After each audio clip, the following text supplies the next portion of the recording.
नाशिकमध्ये झालेल्या भूकंपामागे भूगर्भातील पाण्याचा दाब कारणीभूत असल्याची शक्यता भूगर्भ अभ्यासक डॉक्टर अविनाश कांदेकर यांनी व्यक्त केली आहे। नाशिकच्या भूगर्भात लाव्हाचे 15 पेक्षा अधिक थर आहेत आणि या थरांतील पोकळीत पावसाचं पाणी साचल्यामुळे दाब निर्माण होऊन भूकंपाच्या लहरी तयार झाल्याचा अंदाज त्यांनी व्यक्त केला आहे।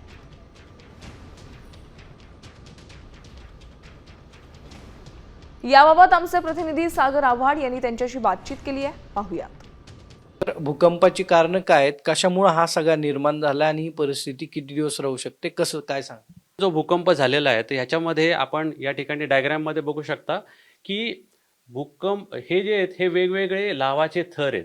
तर नाशिकमध्ये झालेला जो भूकंप आहे की ज्याच्यामध्ये लावा रसाच्या मधला जो बेडबोल आहे, ज्याला आपण गेरू म्हणतो, तर त्याच्यामध्ये पाणी साचून त्यामध्ये त्याच्यात प्रेशर तयार झालं आणि त्या प्रेशरमुळे त्या ठिकाणी ह्या लेयर्स मध्ये हालचाल निर्माण झालेली आहे। तर आपण तशी खूप भीती वाटण्याचे कारण नाही।